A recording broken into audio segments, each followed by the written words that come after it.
بسم اللہ الرحمن الرحیم۔ ہارون رشید عرض کر رہا ہوں، السلام علیکم ورحمۃ اللہ وبرکاتہ۔ دو تین اہم خبریں ہیں اور دو تین ہی موضوعات ہیں۔ ایک تو یہ ہے جو سب سے اہم خبر ہے کہ جسٹس بابر ستار نے، اسلام آباد ہائی کورٹ کے جسٹس بابر ستار نے چیف کمشنر اسلام آباد کے اختیارات واپس لے لیے ہیں، انہیں آئین سے متصادم قرار دے دیا ہے۔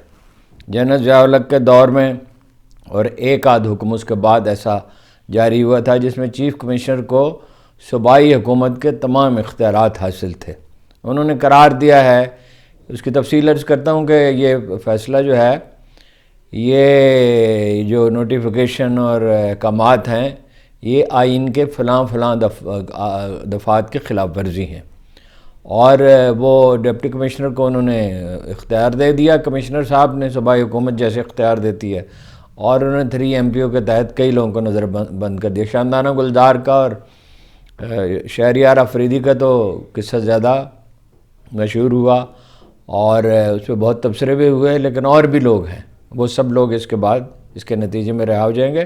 انہوں نے قرار دیا ہے کہ وفاقی کابینہ کو اختیار ہے، وفاقی کابینہ کے اشتراک کے بغیر فیصلے نہیں ہو سکتے، ایک آدمی صوبائی حکومت نہیں ہو سکتا۔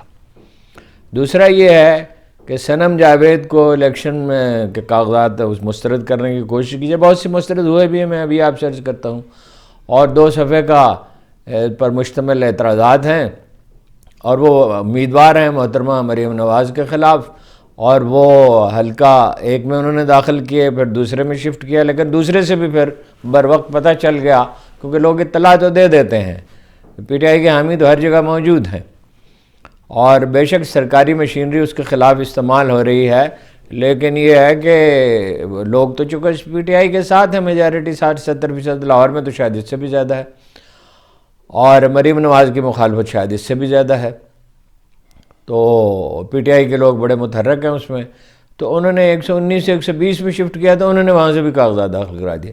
پھر انہوں نے سرگودا کے کانسٹیچوئنسی سے، صوبائی اسمبلی کے، وہاں سے بھی عمران خان کا میسیج یہ تھا ان کے لیے، صنم جاوید کے لیے، کہ وہاں سے بھی الیکشن لڑے۔ انہوں نے سرگودا کے ایک حلقے انتخاب کیا، اس کی بھی بر وقت اطلاع ہو گئی، وہاں 14 نون لیگ کے امیدواروں کے کاغذات نے داخل کرائے تھے، ان سب سے کہا گیا کاغذات واپس لے لیں، لیکن وہاں بھی اطلاع ہو گئی، اور پنجوتا صاحب کو جو ان کے وکیل ہیں اور اسی علاقے سے ان کا تعلق ہے اور آج کل وہیں گئے ہوئے ہیں وہ، تو ان کے کاغذات داخل کرا دیے گئے۔ ندیم چند بھی امیدوار ہیں وہاں سے۔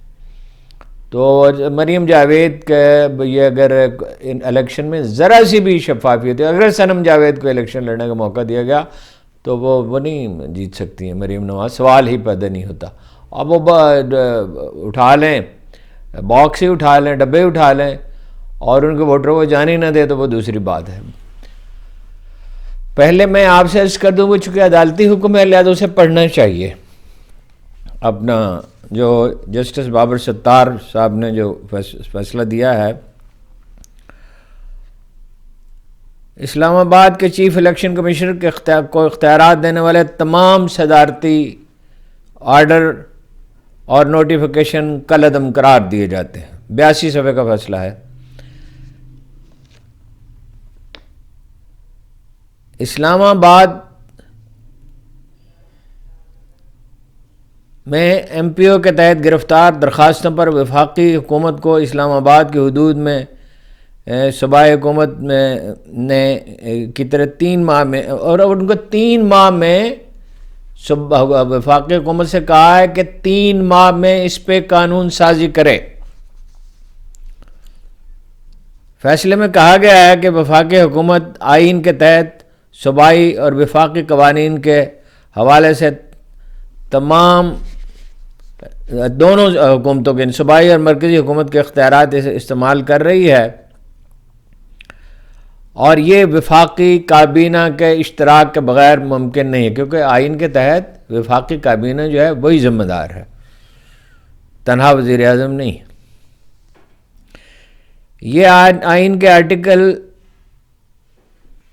1(2)B کے تحت اسلام آباد وفاقی دارالحکومت ہے، اور کسی صوبے کا حصہ نہیں۔ 1980 کا صدارتی آرڈر نمبر 18 جنرل محمد ضیاء الحق کی طرف سے جاری کیا گیا تھا۔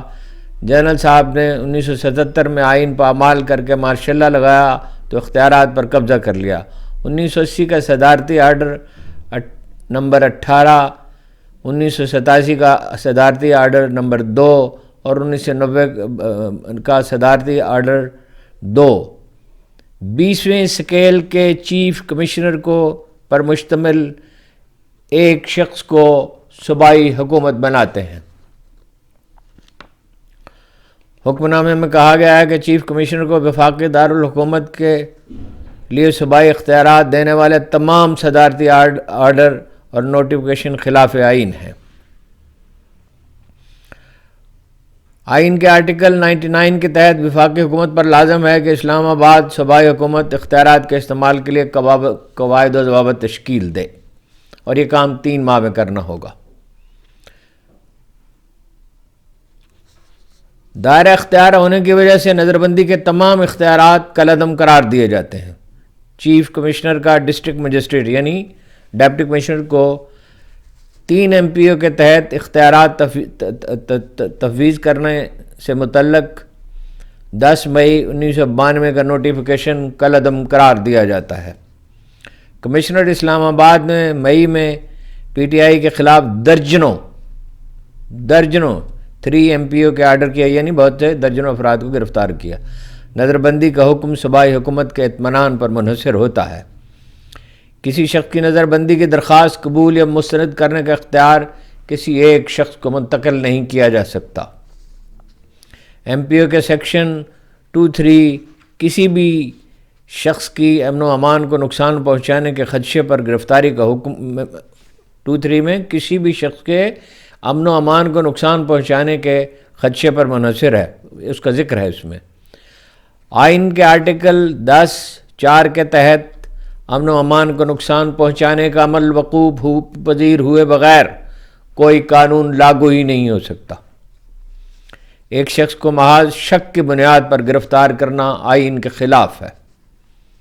ناکافی مواد کی موجودگی میں کسی گرفتاری اختیارات کا ناجائز استعمال ہے، کوئی گرفتاری بھی اختیارات کا ناجائز استعمال ہے۔ ڈپٹی کمشنر کی جانب سے جاری نظر بندی کے احکامات کے خلاف 5 درخواستیں منظور جبکہ 1 درخواست نمٹائی جاتی ہے۔ احکامات پر عمل درآمد کے لیے فیصلے کی کاپی سیکرٹری کابینہ کو بھجوا دی جائے۔ اچھا، اب جناب سنم جاوید کا قصہ ہے، بلکہ مریم نواز صاحبہ کا۔ یہ بہت پہلے فیصلہ ہو گیا تھا، میری موجودگی میں یہ فیصلہ ہوا تھا کہ سنم جاوید کو الیکشن لڑنے کا موقع دیا جائے گا۔ اس کی خبر ہم نے نہیں دی تھی، اس لیے کہ آف دی ریکارڈ گفتگو ہوئی تھی خان صاحب سے۔ تو وہ اس میں لطیفہ یہ ہے سب سے بڑا کہ کوئی شکایت کنندہ کا پتہ نہیں کون ہے۔ وکیل جو ہیں وہ پہنچے وہاں پہ، سنم جاوید کے 2 صفحات پر مشتمل اعتراضات ہیں اور شکایت کنندہ نہیں پہنچا۔ آخری وقت تک جب میں نے بعد میں پہنچ گیا تو مجھے پتہ نہیں، آخری وقت تک جب میں نے پتہ کیا تو وہ نہیں پہنچا تھا۔ تحریری جواب انہوں نے جمع کرا دیا ہے، شکیل پاشا صاحب نے، ان کے وکیل ہیں، ان کے والد سنم جاوید کے اور والدہ صاحب بھی وہاں موجود تھی، اور انہوں نے کہا بھائی، وکیل نے کہا بھائی شکایت کنندہ ہی نہیں ہے، پہلے 8:30 بجے کا وقت دیا، پھر دوسرا وقت دیا۔ یہ بھی کہا کہ سنم جاوید کو ہراساں اور پریشان کیا جا رہا ہے۔ وہ واقعہ آپ کو معلوم ہے، ریکارڈ پہ آ چکا ہے کہ ایک ایسے ہی حوالات سے گھسیٹ کر ایک آدمی لے گیا، ایک ایسے کے سامنے دھوتی پہنے ہوئے وہ لیٹا ہوا تھا، اور اس نے جب چیخ و پکار کی، دوسری خاتون بھی تھی ساتھ ایک، تو اس نے کہا کہ یہ آپ کیا حرکت کر رہے ہیں؟ تو اس نے کہا کہ یہ انہی کے حکم پر کیا جن کے خلاف تم باتیں کرتے ہو، یعنی مریم جاوید، محترمہ مریم نواز ہیں جی۔ تو وکیل نے کہا کہ جعلی شکایت کنندہ ہے، اصلی ہوتا تو اب تک آ جاتا، یا وہ ریلیکٹنٹ ہے، یا وہ غائب ہو گیا ہے، یا کہیں سے پکڑ کے اس کو لے آئیں گے، بیچارے کو کیا کر سکتے ہیں۔ یہ بھی کہا کہ ڈپٹی کمشنر لاہور کی اجازت سے کاغذات نامزدگی داخل کرائے گئے تھے۔ اب کمال اس میں یہ ہے، اس پہ آپ غور کریں، ایک دو اور بھی خبریں ہیں کہ جیل میں پڑے ہوئے ہیں عمران خان، لیکن الیکشن پہ وہ اس طرح اثر انداز ہو رہے ہیں جیسے آزاد ہوں۔ اب تو خیر عدالت نے اجازت دے دی ہے، وکیل جاتے تھے، 3 درجن سے زیادہ امیدواروں کو کی انہوں نے منظوری دے دی ہے، کل خبر آ گئی ہے۔ مثال کے طور پر محمود الرشید ہیں، مثال کے طور پر ان کے داماد عثمان ہیں، اور عثمان کی اہمیت یہ ہے کہ وہ عثمان ان کے نام کا دوسرا حصہ ہے کہ وہ مشہور میاں عثمان کے صاحبزادے ہیں، جن کی زمین پہ یہ ہوائی اڈہ بنا تھا دوسری عالمگیر جنگ میں، اور جہاں فضائیہ نے کالونی بنائی ہے بہت بڑی، اور جس کا کوئی معاوضہ یا دیا ہی نہیں گیا تھا انگریزوں کے دور میں، یا برائے نام دیا گیا تھا، اور انہی کی زمین پر ایک بہت بڑی کچی بستی بسی ہوئی ہے جسے انہوں نے ختم نہیں کیا تھا۔ بہت نوبل آدمی تھے اور بڑی ان کی یعنی اچھی شہرت تھی۔ ہم ان کے پڑوس میں رہے ہیں ایک زمانے میں، آج سے 50 برس پہلے، وہ قومی اسمبلی کے ممبر بھی رہے ہیں، اور ان کی بڑی برادری ہے اور بہت ان کا احترام ہے۔ تو جناب خدیجہ شاہ جو ہیں، اب نئی پیشکش یہ ہے، جو خواتین گرفتار ہیں ان کو نئی پیشکش یہ ہے کہ وہ الیکشن اگر نہ لڑیں تو ان کو رہا کر دیا جائے گا اور مقدمات بھی واپس لیے جا سکتے ہیں۔ خدیجہ شاہ بھی اس لیے رہا ہوئیں کہ انہوں نے کاغذات نامزدگی نہیں داخل کرائے تھے۔ جنہوں نے داخل کرائے تھے مثلا مراد سعید کے تو ہو ہی گئے، سوات کے بہت سے امیدواروں کے ہو گئے، ضلع بہاڑی سے تمام امیدواروں کے تائید اور تجویز کنندگان کو گرفتار کر لیا گیا ہے۔ آج ہم سواتی کے کاغذات مسترد ہو گئے، اور اعتراض یہ ہے کہ وہ بیرون ملک ہیں، تو محترمہ کلثوم نواز مرحومہ اور جناب اسحاق ڈار نے جب الیکشن لڑے تھے وہ کہاں تھے؟ وہ بھی ملک سے باہر تھے، اس پہ کسی نے اعتراض نہیں کیا تھا۔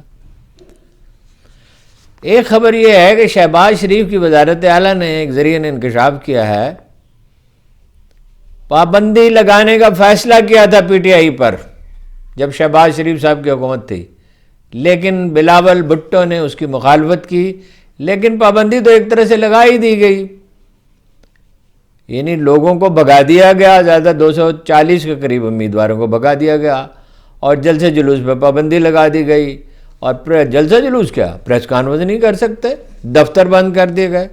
وہ ایک طرح سے تو پابندی لگ گئی، لیکن بلاول بھٹو نے مخالفت کی تھی۔ اسی وقت انہیں اندازہ غالباً ہو گیا تھا کہ اگرچہ کے موقع پہ انہوں نے کہا یہ ہمارے بھی وزیر اعظم ہے، لیکن اسی وقت انہیں اندازہ ہو گیا تھا کہ یہ معاملہ کیا لندن میں طے پایا ہے۔ بہت سی خبریں اور ہیں، مگر آپ سن کے کیا کریں گے؟ ہاں جی، بہت سے لوگوں پہ پابندی لگائی جا رہی ہے، بہت سے لوگوں کا، وہ تو میں نے رات ہی آپ کو بتا دیا تھا کہ 50% کاغذات مسترد ہو جائیں گے۔